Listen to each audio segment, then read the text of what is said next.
Muy buenos días, mis hermanos. Es interesante saber que la vida en el Espíritu requiere un nuevo nacimiento. Vamos hoy a hablar acerca de Hechos 2. Antes vamos a prepararnos bíblicamente para poder entender bien este pasaje tan importante en nuestra vida. ¿Por qué? Porque nuestra vida es una vida en el Espíritu. Nosotros iniciamos nuestra vida naciendo en el Espíritu. Lo que se leyó hoy en Juan 3, versículo 5. Vamos a estar pasando por varios versículos de la Escritura para que sepamos que estemos allí pues atentos. Por favor, vamos a Romanos 8:11 para que nos demos cuenta que nuestra vida en el Espíritu lógicamente empieza desde el nuevo nacimiento y esta vida, biológica que tenemos, ¿verdad? Cuando muramos vamos a ser vivificados por el Espíritu. Siempre tenemos esa convicción de estar en el Espíritu.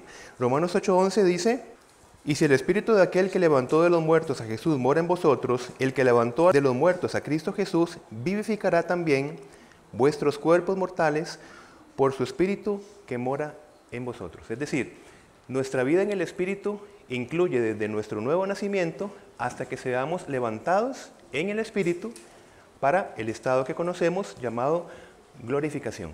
Entonces, estamos en la vida en el Espíritu. Este tiempo es en el Espíritu.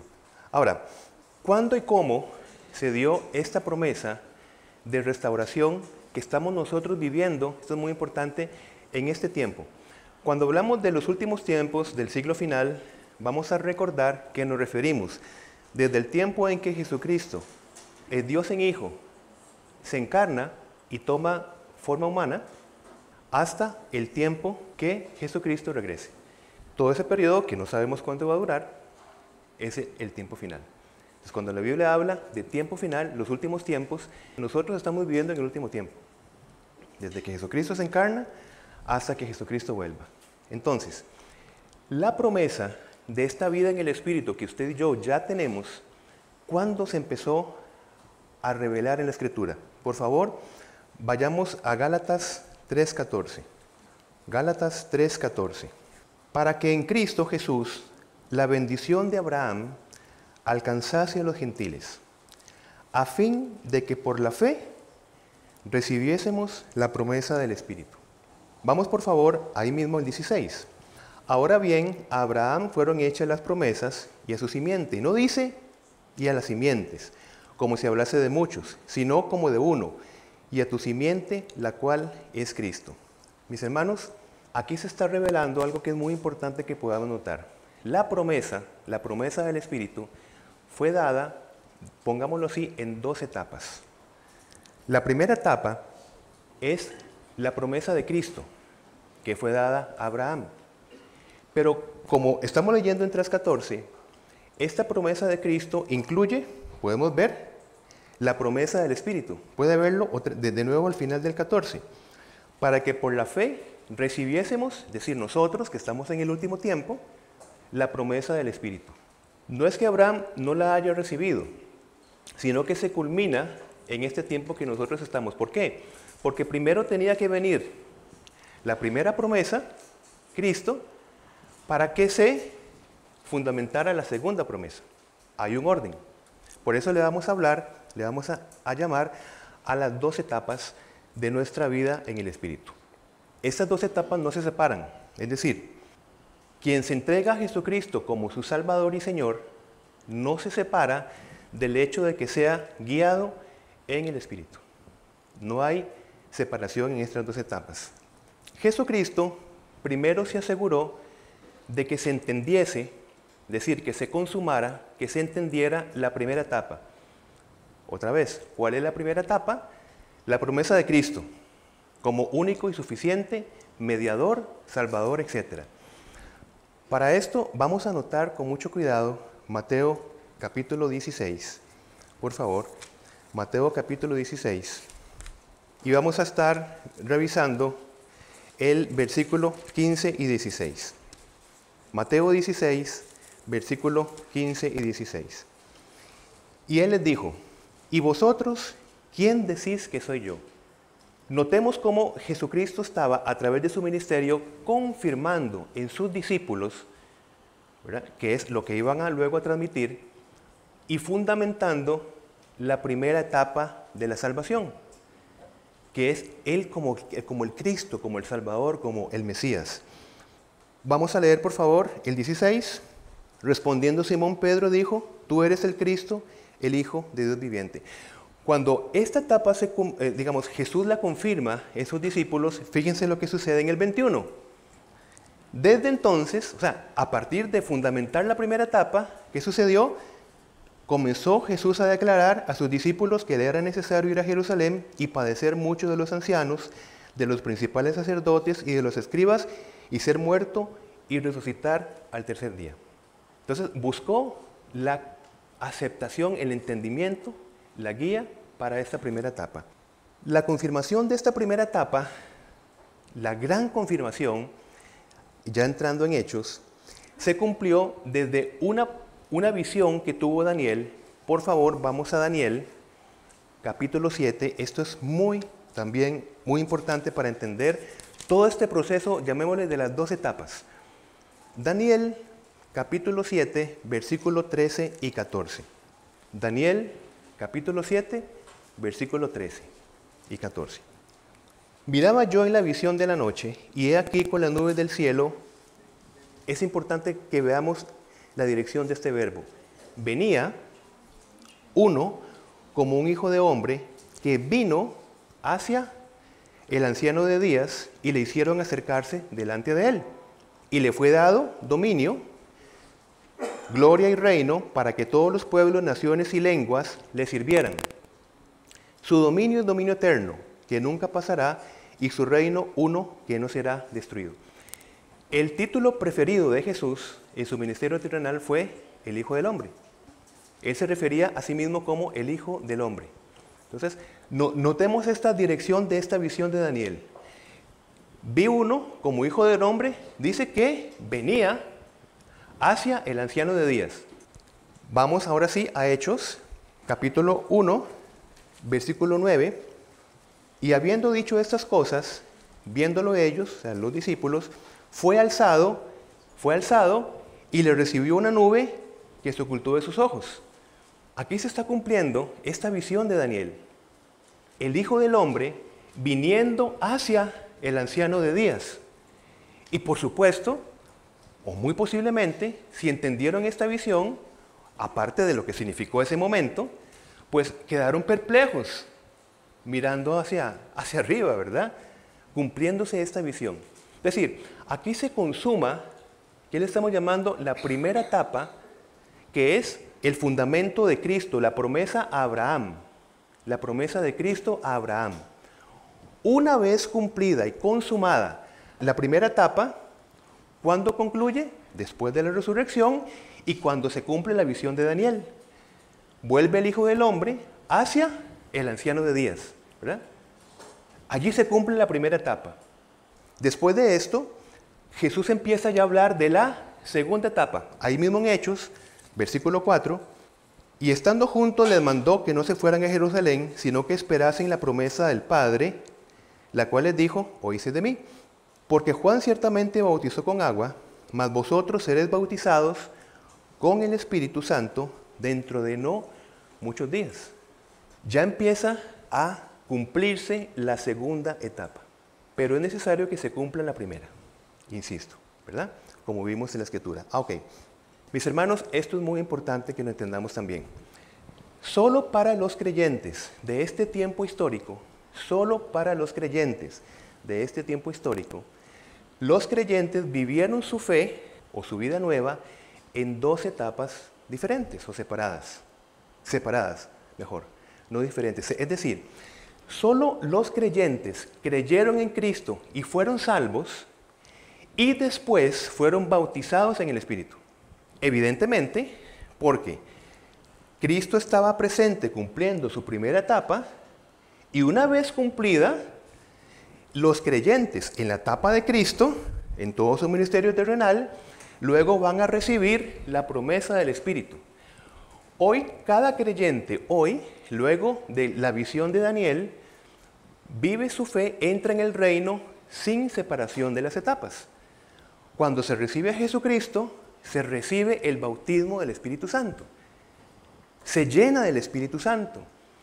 No es ese mal entendimiento bíblico histórico de que hoy el creyente, digamos, es salvo y luego tiene que esperar, por decirlo, una llenura del Espíritu que se va a manifestar, como vamos a verlo, en unas expresiones específicas, porque el tiempo histórico fue para esos creyentes.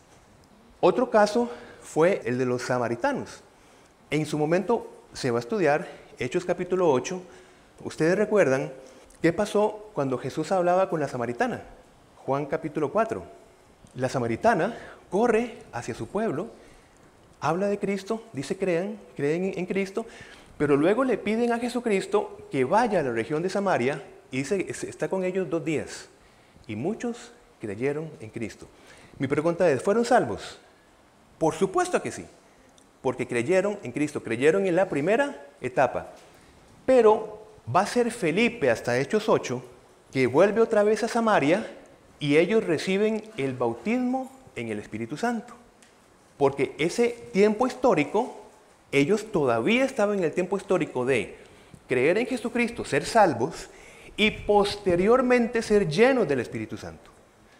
Pero fue un evento histórico único, porque era la primera vez, tanto que un judío le predicaba a los samaritanos, único en la historia, como que los samaritanos recibieran la predicación de un judío. No se había dado nunca eso. Entonces, ese tiempo histórico sí se caracterizó en ese sentido.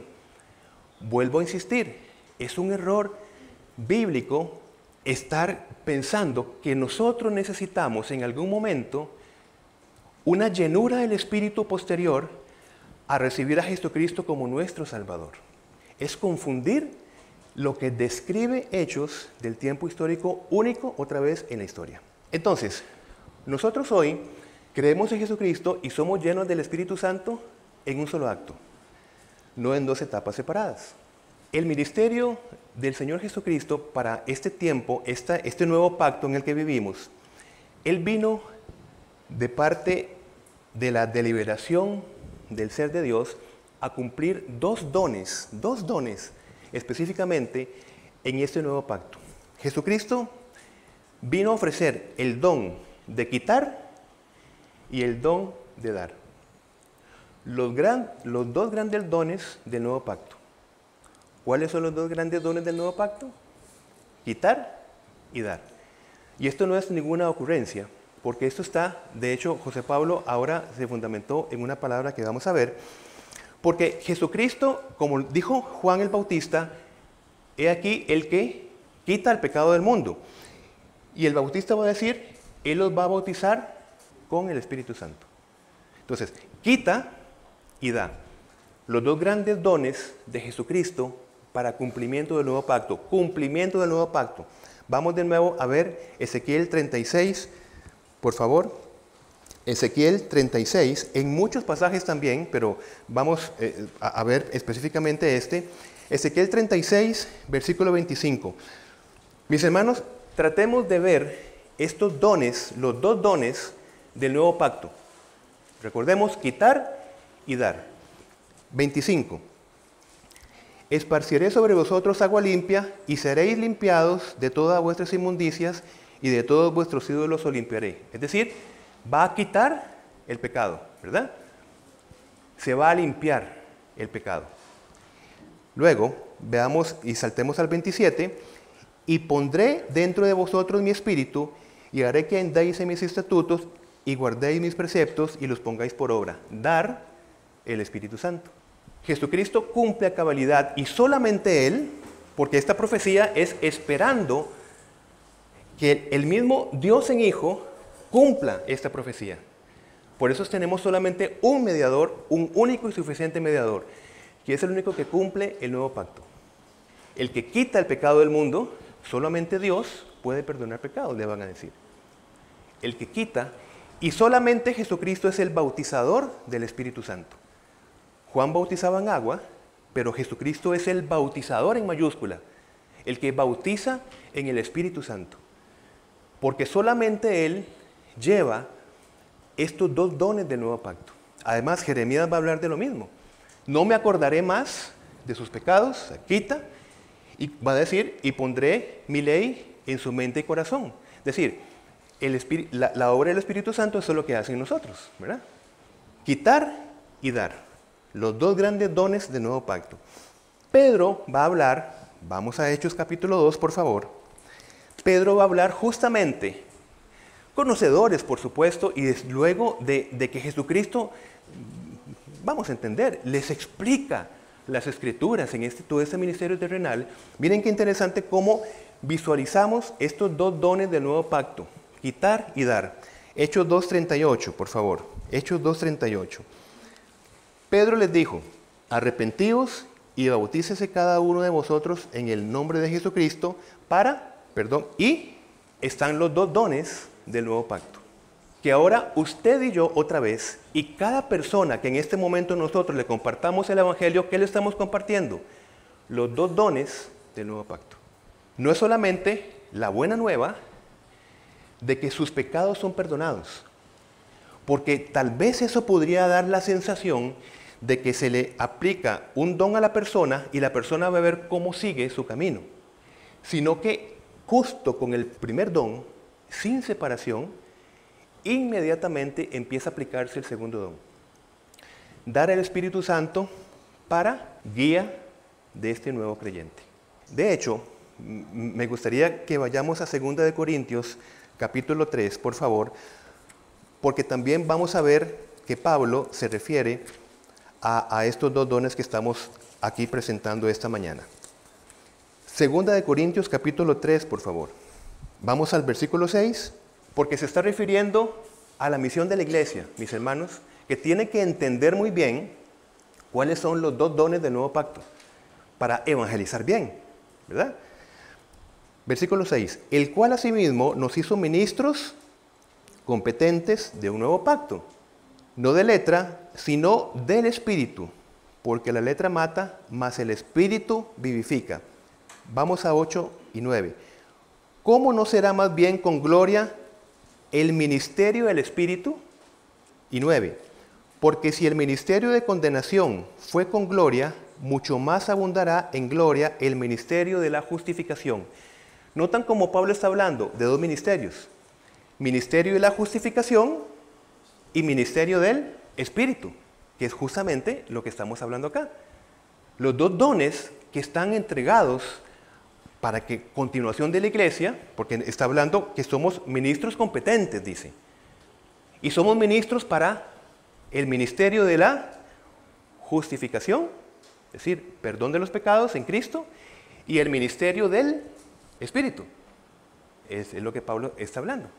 Entonces, todo esto está hablando de la misma promesa de Ezequiel, de la misma promesa de Jeremías, y que Jesucristo es el consumador y el que abre la puerta para que nosotros hoy disfrutemos en los últimos tiempos de estos dos dones del nuevo pacto.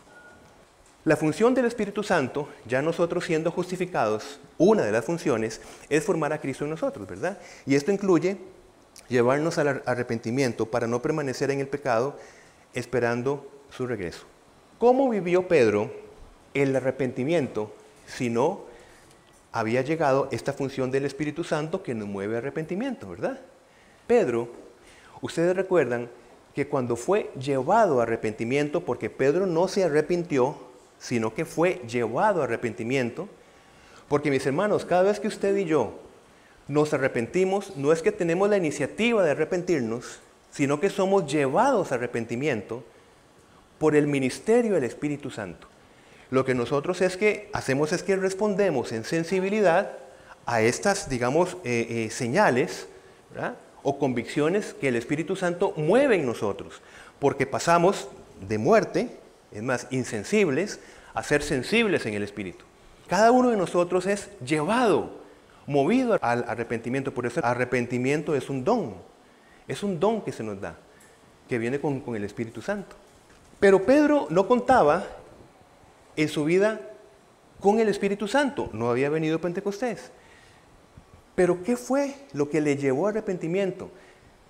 La mirada de Jesucristo cuando le estaba negando, ¿verdad? Y de hecho, me permito leer acá, entonces vuelto el Señor, Lucas 22, 61 y 62, miró a Pedro, dice, Y Pedro se acordó de la palabra del Señor que le había dicho, antes que el gallo cante, me negarás 3 veces. Y Pedro, saliendo fuera, lloró amargamente.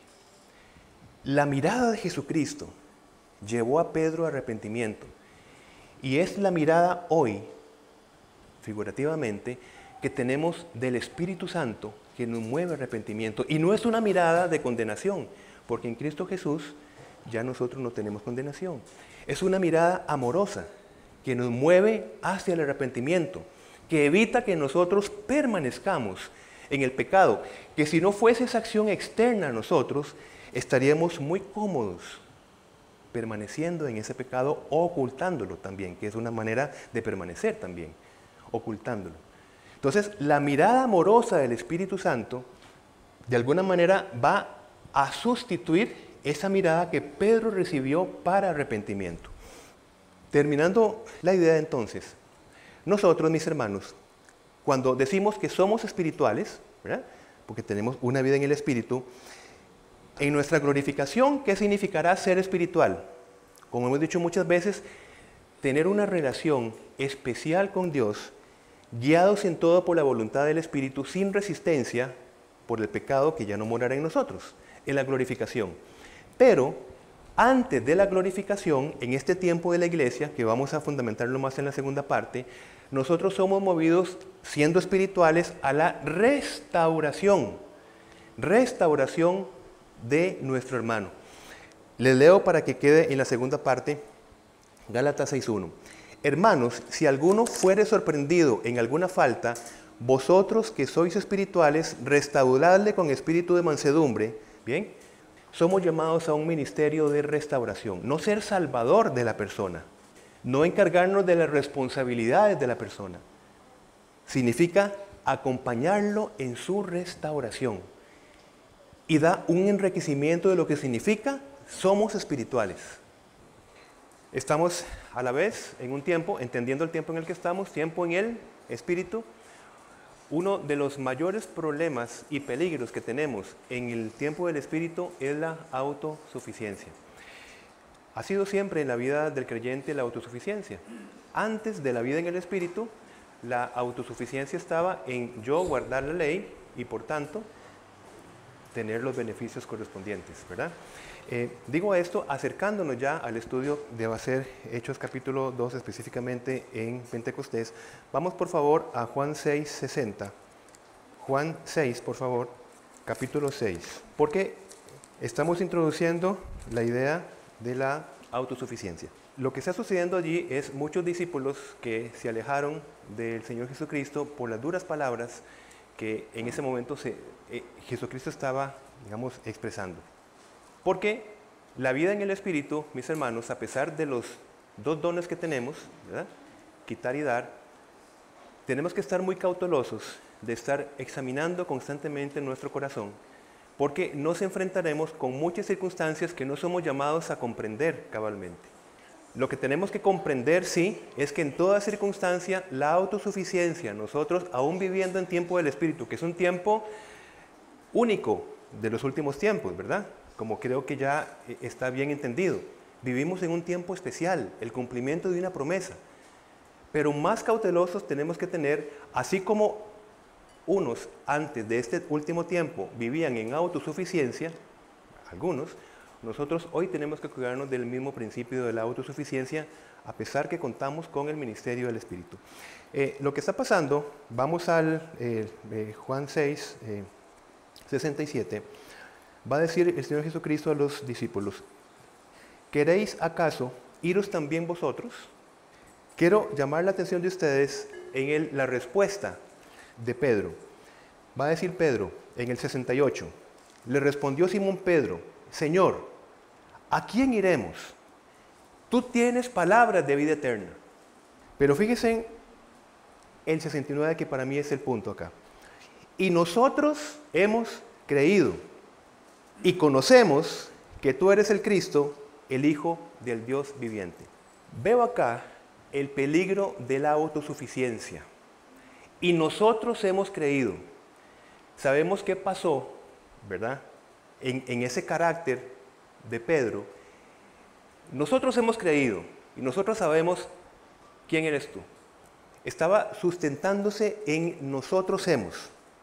Digo esto porque Pedro va a entender muy bien el punto que la vida en el Espíritu no puede estar junto a la, digamos, autosuficiencia. Y vamos por favor rápidamente a Primera de Pedro, que es el mismo apóstol, por supuesto que va a darnos esta palabra y nos va a introducir en un concepto que es muy importante. Primera de Pedro, por favor, capítulo 1 y versículo 17.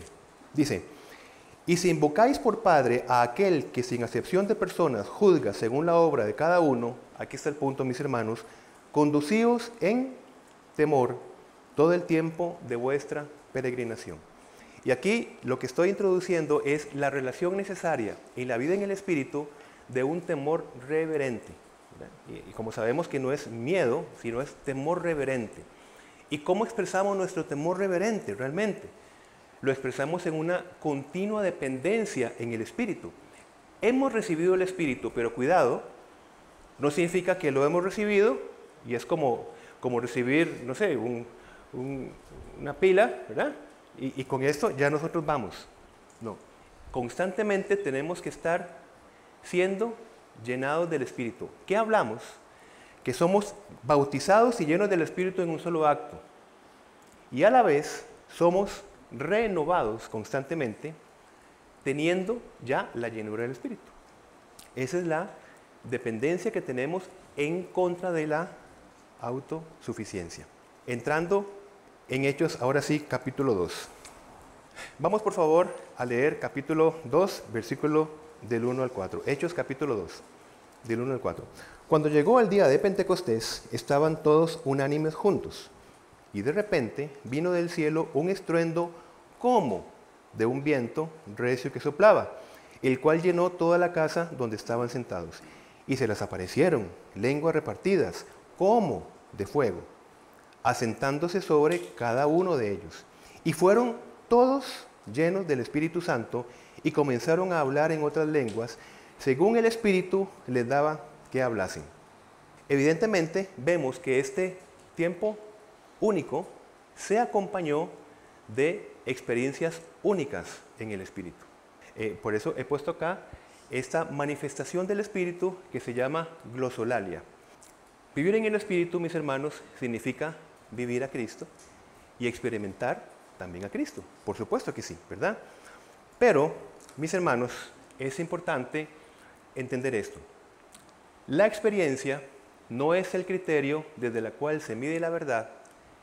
La verdad es el criterio desde donde se evalúa la experiencia. Nosotros ya estamos otra vez en un tiempo histórico donde estas experiencias únicas y necesarias que se dieron en ese tiempo histórico cumplieron un propósito, ¿verdad? Esa experiencia, para que podamos entender hechos, no mide la verdad, sino que la verdad contextual evalúa bien las experiencias para entenderlas bien, su propósito, su tiempo específico. El libro de Hechos es, como todos los libros, fascinante.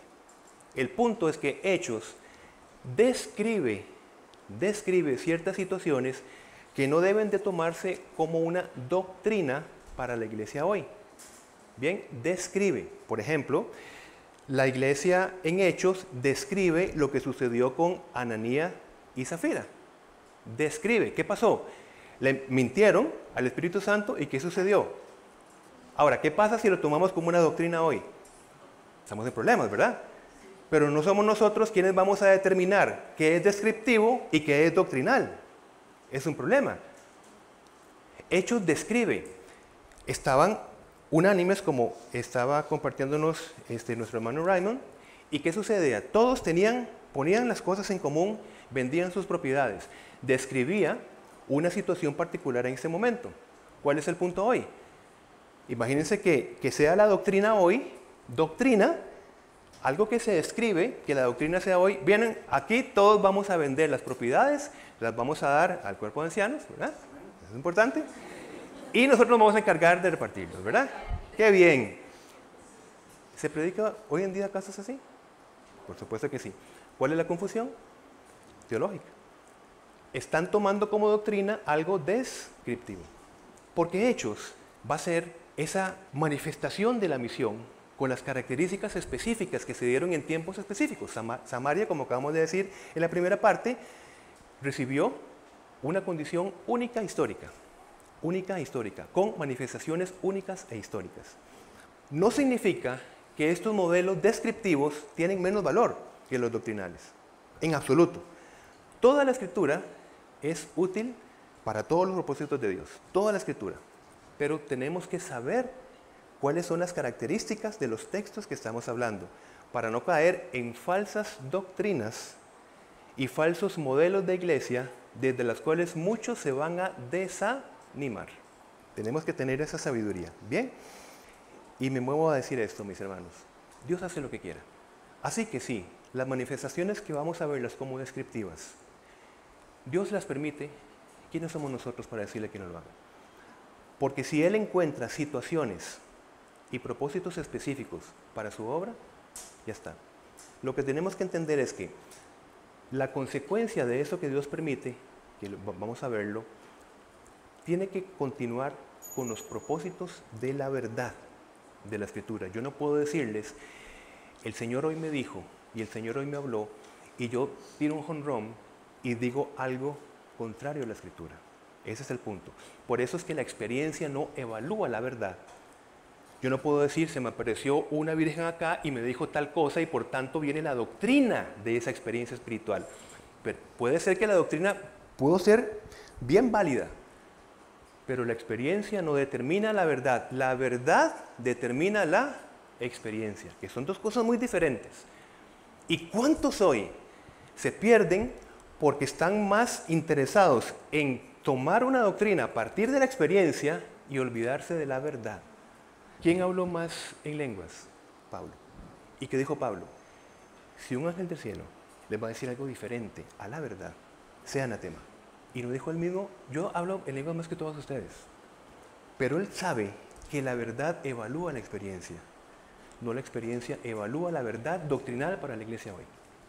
La glosolaria va a tener bíblicamente dos propósitos. Una capacitación espiritual para declarar el Evangelio de Cristo en idioma desconocido por la persona, que fue lo que está pasando acá, que vamos a estudiar. Y dos, lo que pasó en la iglesia en Corinto, revelar la voluntad de Dios para la iglesia, que en ese momento estaba en formación, ¿verdad? Doctrinal. Entonces, este milagro que nosotros estamos leyendo en Hechos capítulo 2, va a describir a la joven iglesia, digámoslo así, mientras se desarrollaban las misiones que van a anunciar el Evangelio de Cristo a todas las naciones y mientras se formaba el cuerpo de doctrina que va a revelar la voluntad de Dios para la iglesia hoy, que es lo que tenemos acá. Porque es un tiempo histórico descriptivo en formación. Por eso es que empecé hablando de lo que estamos diciendo, para que Apocalipsis 22, por cierto, vaya a decir que nadie puede añadir ya nueva palabra o nueva profecía a lo que tenemos escrito en la Escritura. ¿Ve? Apocalipsis 22. Entonces, en la fiesta de Pentecostés, lo que estamos acá viendo, tenemos que entender qué significaba primero la fiesta de Pentecostés, ¿verdad? Era un tiempo, 50 días después de la Pascua, donde se ofrecían al Señor las primicias de esa cosecha, o los primeros frutos de esa cosecha. Qué necesario es entender que es el Espíritu Santo quien está ofreciendo al Padre los primeros frutos, la cosecha de este propósito misional, por medio de poner en diferentes personas que hablasen en lenguas desconocidas para ellas y que alababan a Dios en medio de esas lenguas desconocidas, en esos idiomas desconocidos, que muchos otros también estaban reconociendo. Fíjense, por favor, en versículo 5, moraban entonces en Jerusalén judíos, varones piadosos, de todas las naciones bajo el cielo. Y hecho ese estruendo, se juntó la multitud y estaban confusos, porque cada uno les oía hablar en su propia lengua, es decir, en su propio idioma. ¿Cómo lo sabemos? Sigamos leyendo. Y estaban atónitos y maravillados, diciendo, mirad, ¿no son galileos todos estos que hablan? ¿Cómo pues les oímos nosotros hablar cada uno en nuestra lengua en la que hemos nacido.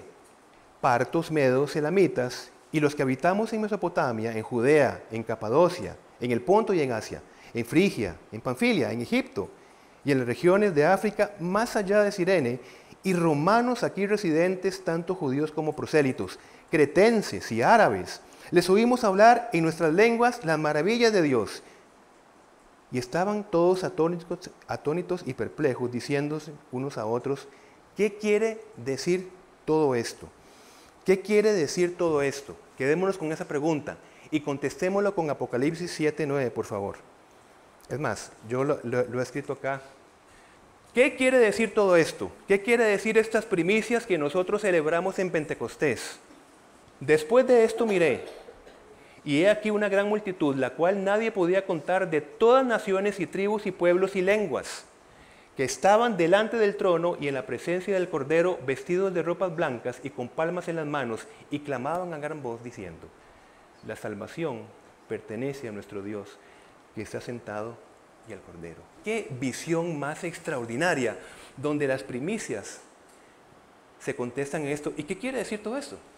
Es el Espíritu Santo que está dando las primicias de esta expansión del Evangelio para todo aquel que quiera creer. Y ahora sí, bajo estos grandes dos dones del nuevo pacto, quitar el pecado del mundo, ¿por medio de qué? Del arrepentimiento. Entrar al reino de Dios en el Espíritu y ser guiados en el Espíritu, preservados hasta que ustedes y yo, mis hermanos, formemos parte de esto que está acá. Vi una gran multitud de todas partes del mundo, cada uno desde su cultura, desde sus aportes, reuniéndose alrededor del Cordero, porque hubo en Pentecostés las primicias de esta visión de Juan. No hay hoy experiencia espiritual que sustituya la autoridad y suficiencia de la palabra escrita de Dios por medio de sus apóstoles. Por favor, veamos para esto Hechos, capítulo 2, versículo 41 y 42. Se está hablando de una experiencia espiritual en capítulo 2, ¿bien? De unos creyentes específicos que describían un tiempo específico, el cumplimiento. La otra semana veremos con detalle la profecía de Joel. ¿Y qué estamos diciendo? La experiencia que vivieron estos primeros discípulos, ¿sí se entiende? Esta experiencia no es la base o el propósito del cual se anuncia el Evangelio, el propósito del Evangelio. En 41-42 dice, así que los que recibieron su palabra fueron bautizados y se añadieron aquel día como 3,000 personas. Ahora sí, la experiencia espiritual, ¿cuál era? 42. Y perseveraban en la doctrina de los apóstoles, en la comunión unos con otros, en el partimiento del pan y de las oraciones. Si nosotros leemos 41, todavía pensando que la doctrina la tenemos desde el capítulo 2, nosotros decimos, recibieron la palabra y fueron bautizados. Ahora, ¿cuál es la experiencia espiritual que esperaríamos según la descripción del 2? Hablar en lenguas, en diferentes idiomas, porque recibieron el mismo espíritu, o diferente, el mismo espíritu. Pero la experiencia espiritual, que es el punto, la experiencia espiritual, nuestra vida en el espíritu, se caracteriza, ahora sí, por el versículo 42. Perseverar en la doctrina de los apóstoles, es decir, en el ministerio apostólico del cual Jesucristo ora en el capítulo 17 de Juan, para que sean guiados sin error. En la comunión unos con otros, y en el partimiento del pan y en las oraciones. Vemos modelado cómo, ahora sí doctrinalmente, bien, no descriptivamente, entendemos qué significa o cuál es el resultado de ser lleno del Espíritu Santo.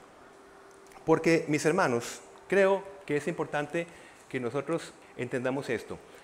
Nuestra espiritualidad no se mide por los dones espirituales, que recibimos dones espirituales según el Espíritu quiera, sí, pastor, maestro, evangelista, etc., sino por el fruto del Espíritu: amor, gozo, paz, paciencia, benignidad, bondad, fe, mansedumbre, dominio propio.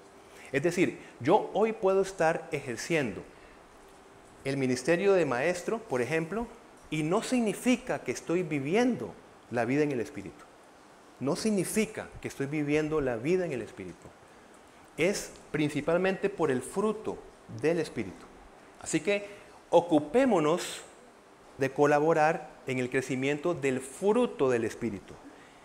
Y luego hablemos inclusive de misiones, inclusive hablemos de todo lo que queramos, de todo ese activismo, de ese impulso, ¿verdad? Perfecto. Pero estemos revisando el fruto del Espíritu en nuestra vida, antes que todo. Cuando Pablo terminó de hablar justamente de los dones espirituales en 1 Corintios 12:31, va a decir, procurad pues los dones mejores. Estaba hablando de los dones del Espíritu, pero dijo, mas yo os muestro un camino aún más excelente. Y es cuando entramos al capítulo 13 de 1 Corintios, que es donde habla del fruto, del amor.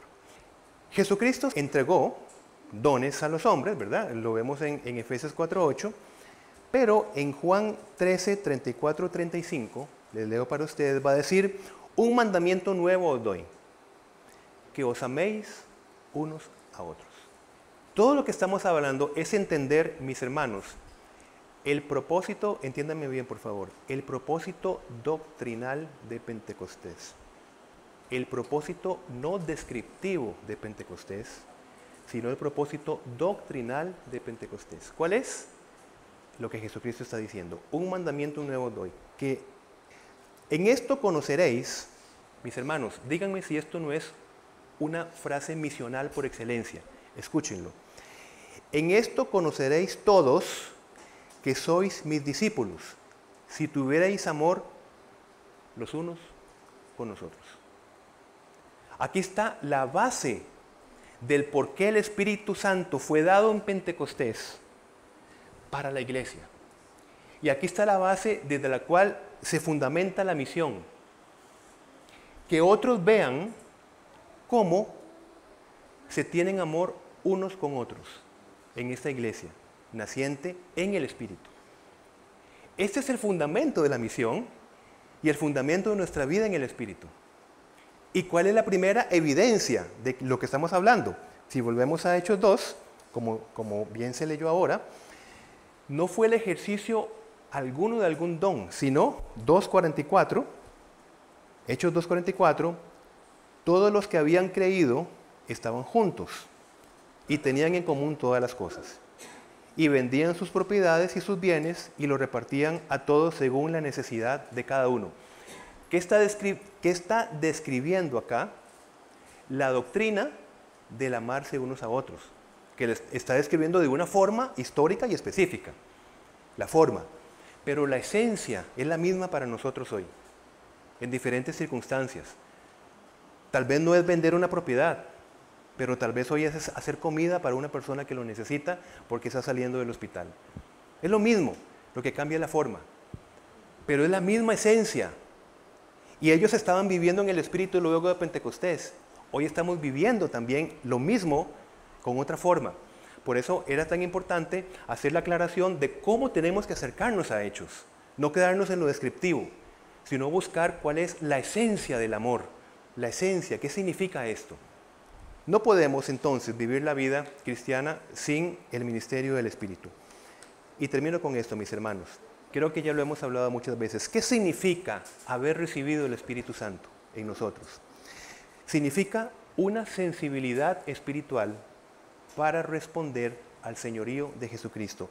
Y el texto que vamos a leer lo hemos utilizado muchas veces y terminemos, por favor, para que nos quede bien claro. 1 Corintios 12:3. Un organismo muerto carece de toda sensibilidad. Lo terrible de la lepra era justamente que no había ninguna sensibilidad. La persona podía perder un miembro de su cuerpo y ni se daba cuenta. Eso era lo terrible de la enfermedad. Un organismo muerto no tiene sensibilidad. Hemos pasado de muerte a vida en el Espíritu. ¿Qué significa? Que hemos sido capacitados con una sensibilidad. ¿A qué, mis hermanos? ¿A qué? Mis preguntas de siempre. ¿A qué? 12:3. Por tanto, os hago saber que nadie que hable por el Espíritu de Dios llama anatema a Jesús. Y aquí está el punto, mis hermanos. Y nadie puede llamar a Jesús Señor, sino por el Espíritu Santo. El señorío de Jesucristo en nuestras vidas, en un organismo muerto, ¿qué importancia tiene? ¿Qué atención requiere? ¿Qué cuidado requiere? Ninguno, porque está muerto, insensible. Pero nadie que tenga el Espíritu, o solamente los que tienen el Espíritu, llaman a Jesús Señor. Ese es el propósito de Pentecostés para nosotros hoy. Lo doctrinal, no lo descriptivo.